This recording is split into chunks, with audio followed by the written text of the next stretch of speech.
in court during her testimony. One that stood out to me is when she was being cross-examined by White Feather's defense attorney, Mark Plants. He actually referred to White Feather as her mother. She said, "Do not call her that. That is not my mother."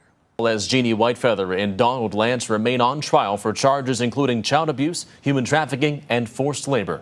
Our Anna Saunders has been covering this all week for us and joins us live right now with a recap of today's emotional testimony. Anna? Well, Anthony, it's hard to put to words just the gravity of what we witnessed in court today. You know, during this trial, we've heard so much about the 4 child victims. Really, we've heard a lot about them since they were discovered in October of 2023. Well, tonight, for the first time, we heard from one of them in the courtroom. It was the eldest child, who actually now is an adult, but was a 16-year-old girl at the time as she faced White Feather and Lance for the first time since she was separated from them. Now, as we've said, we are not allowed to film or record the victim, so you won't see or hear her. But in court this afternoon, she detailed both her life in Washington State and the move to Sissonville, where life with her 4 siblings, where she said life was bad in both places, and that included yard labor, sleeping outside, using the bathroom in a camper toilet, and being forced to stand all day while enduring physical and mental abuse, which she said included the use of a PVC pipe and pepper spray, and with the mental abuse including yelling and racial slurs. Now, once they made the move to Sissonville, she said at first they would be working outside and sometimes sleeping inside the house, but once neighbors started reporting them, they were moved inside and spent most of their time inside, forced to stand when they weren't sleeping. She did say a CPS worker came to visit them shortly after they moved, but they talked to her and her siblings through the screen door and did not tell her the truth about their experience because Lance could hear them. Eventually, she said she and her 14-year-old brother, who had several mental health disorders, were locked in the shed. She was told by White Feather that she had to babysit her brother because he was, quote, psychotic. She said she was told that she was only allowed to yell at him and hit him, but not comfort him or touch him in any way. She said they mostly ate peanut butter sandwiches every day, and for 2 months leading up to their discovery, she and her brother did not shower and did not change clothes. At some points, they were allowed to leave the shed, but in the week and a half leading up to when they were found, she said she and her brother never left the shed. She detailed being forced to stand all day with hands on head. She said, quote, "We were always locked up somewhere." Now, of all the emotional moments in court during her testimony, one that stood out to me is when she was being cross-examined by White Feather's defense attorney, Mark Plants. He actually referred to White Feather as her mother. She said, "Do not call her that. That is not my mother." Live here in Charleston, Anna Saunders, Eyewitness News. Emotional testimonies from the children victims in the child abuse and human trafficking trial going on in Charleston right now. We are now on day 5 of the testimony in the Jeannie White Feather and Donald Lance trial. This is the couple who was charged after 2 of their adopted black teens were found locked in their Sissonville shed. Eyewitness News reporter Anna Saunders is live now from the court with the latest. Well, Hannah, that's right. After hearing from the oldest teen on Friday this morning, we heard from 2 of her younger siblings, and while some of the details were new, the story was the same. Years of abuse and neglect from White Feather and Lance. We cannot film or record the victims in this case, but first this morning we heard from the 12-year-old boy who talked about life in Sissonville and Washington State. He said food at first was good when they got to Washington, but the food and life in general progressively got worse as White Feather started feeding them stale peanut butter sandwiches or would mix up eggs, water, and cardboard and make them drink it. He said they would get beaten by rocks, metal posts, sticks, and the end of guns, and that their work included picking up animal waste, digging holes, and carrying buckets of water. He said sleeping arrangements were always different, from outside to on the floor to mattresses, but he said mattresses were taken away and White Feather would tell them that they were dirty and covered in sand. He talked about moving to Sissonville, where he said White Feather would spray them daily with pepper spray as punishment. He said they were often cussed at and that White Feather used a racial slur on him once, but often said bad things about black people. The boy was not home at the time in Sissonville when police got there, but said when he got back with Lance, his main concern was being separated from his siblings. He finished by saying he has a hard time talking about his past and that he wants to get this all over with so he can move on. Now, his 10-year-old sister took the stand after him and pretty much detailed the same account, talking about those years in Washington and in Sissonville. Now, as of right now at lunch break, the state has rested, so we are expecting after lunch to start to hear from the defense attorneys. We are expecting later this afternoon to even hear from Whitefeather herself. Abuse and forced labor trial for Sissonville couple Jeannie Whitefeather and Donald Lance continues now tomorrow. But since there's no court today, Anna Saunders, who's been covering this for us, joins us live in the studio. And Anna, this has been absolutely heartbreaking to watch as more information unfolds. Can you now bring us up to speed on all of the major developments that we know from the court so far?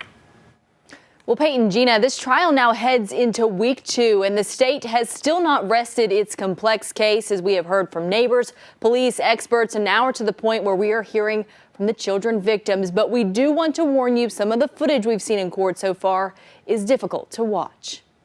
It's been 4 days of emotional testimony and hard-to-watch evidence, all leading up to one of the victims, the oldest child, taking the stand on Friday as she detailed years of abuse from Whitefeather and Lance, taking us all the way to the moment she and her brother were found locked in that Sissonville shed in October of 2023. But it's hard to say where this situation would be today had it not been for the first 5 people who took the stand on Tuesday, the Sissonville neighbors and a home health worker. They immediately noticed in May of 2023, when Whitefeather and Lance moved in, that something was not right and began calling CPS and law enforcement about it. I was afraid that they would move away and those little kids, nobody would be there to help them. To the neighbors, it was the children's work in the yard and the standing in a line in all weather that seemed inappropriate for their ages. They said the work never came with any kind of play or break, and one of them even confronted Lance about it, which he denied, saying that they did play. And then when the neighbors began suspecting that 2 of them were locked in a shed, it was this October 2nd, 2023 call to the non-emergency line from home health worker Candace Hilbert that brought police to the shed. He has 2 kids locked in an outbuilding. They've been in there for days. And then the jury heard from police officers involved, from the deputy who did the initial check and helped break down the locked shed door to lead investigator Lieutenant Anna Pyle with the Kanawha County Sheriff's Office, who walked us through 5 days of camera footage of the children. Lance and Whitefeather kept motion-activated Arlo cameras on the children, one in the shed on the 14-year-old boy and 16-year-old girl, and one in a room upstairs with no bed, only a tarp floor that stayed on the 9-year-old girl and 11-year-old boy. The video showed a daily routine of waking up early and being forced to stand with hands on head, unable to change or shower, receiving only peanut butter sandwiches to eat before going back to bed on the floor.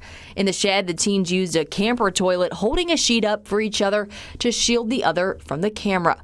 Lieutenant Pyle said she first began hearing about this in August before the shed discovery, but testified could never quite get a hold of a CPS worker to follow up. There was a contact made with a worker once, but there was no further contact to coordinate going and making a visit to the residence together. The jury saw days of video the Arlo cameras saved, including the moments deputies busted in the door on the shed on October 2nd. You're okay. The children were turned over to Child Protective Services, and when Lance and Whitefeather got back with 2 of the children that night, they were later arrested. But that was just the beginning of their charges and the investigation. On Friday, the jury got an inside look at Whitefeather's cell phone. This included text messages between she and Lance where they referred to the kids as monkeys and pigs. Often Lance would describe physical punishment, where he said he, quote, knocked one of them. We saw one text where Lance said, quote, somebody didn't say thank you, and his sandwiches disappeared. We also saw more video from Whitefeather's phone from their time in Washington that also showed yelling and physical abuse from Lance. A finance expert from the West Virginia Fusion Center, Alyssa Ledbetter, also took the stand on Friday. She broke down the adoption payments Whitefeather and Lance received from Minnesota. She said in total of what they analyzed from 2019 to 2023, the two received about $318,000 in adoption support payments, but she testified this didn't tell the whole story. Well, the assistance began in June of 2018, and I only had from June of 2019 to November of 2023, so altogether we're missing about 18 months.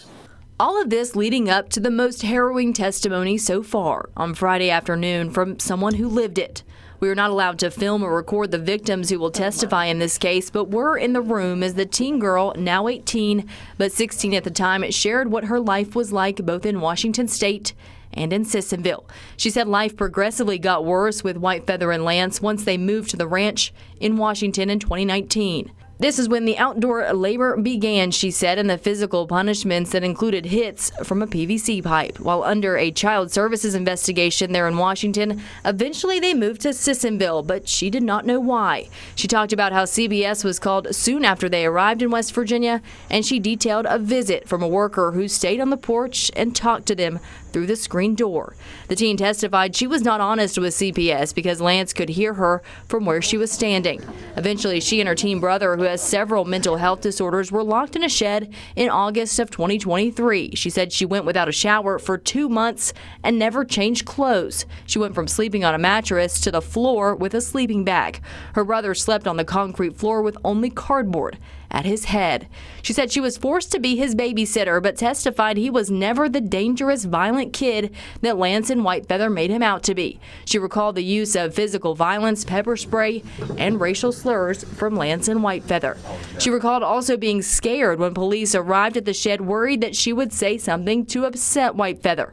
Some of her more emotional moments came during cross-examination by Whitefeather's attorney, Mark Plants. At one point, he referred to Whitefeather as her mother, and she quickly corrected him. He questioned why some of her interviews before this contradicted what she said on the stand, but when Tuck asked her why she felt comfortable telling the truth now, she said, "Because I know I won't have to go back to that." Well, the state has rested, and now it's the defense's turn to present their case in the trial of Jeannie Whitefeather and Donald Lance. In a rare move, Whitefeather, who was charged alongside her husband with human trafficking, forced labor, and child abuse, took the stand in her own defense this afternoon. And we're learning more. Just more details keep coming out about this. We're going to take a live look. What have you learned so far from the courtroom? Well, after hearing hours of testimony from 3 of the children involved about the abuse and neglect that they endured under the watch of Lance and Whitefeather, Jeannie Whitefeather took the stand this afternoon and contradicted all of it, painting a totally different picture of what life was like for the kids. Now, though we've heard testimony and seen video that said otherwise, Whitefeather took the stand and first said that the teens were never locked in the shed, that they knew about the key inside and could come and go as they pleased. She even referred to it as a teenage hangout. She said she used cameras on them to keep them safe. Whitefeather also said she never called the children racial names and that she cooked, cleaned, and washed clothes every day for the kids, despite 3 kids telling us they did the cleaning and clothes washing in plastic totes themselves and even went months without changing. The kids also said they got mostly peanut butter sandwiches every day. While the kids said they were made to do the farm labor and that Whitefeather stayed inside, Whitefeather said she and Lance did most of it. She testified that things did get bad when they lived in Washington when it comes to the 14-year-old boy's mental health. She said he was violent and hallucinated and that they got into an altercation in Washington, one where the kids said Whitefeather was the aggressor with a whip. Whitefeather said she never used a whip on her children. I'm his mommy. I mean, they can disown me, but I will never disown them. As far as I'm concerned, they're my children. You love all your children? I love all my children. Now, one of the big questions going into the defense's side of things, after living most of their lives out west, why did they pick Sissonville? Lance's defense attorney, John Belinovich, in his opening argument, said they were looking for a place close to family and a place that didn't have permit requirements for exotic animals and a place that had a nearby mental hospital for the 14-year-old boy. Now, Belinovich also said that Lance, alongside Whitefeather, also plans to testify in this case. The defense also plans to call some family members to testify on their behalf.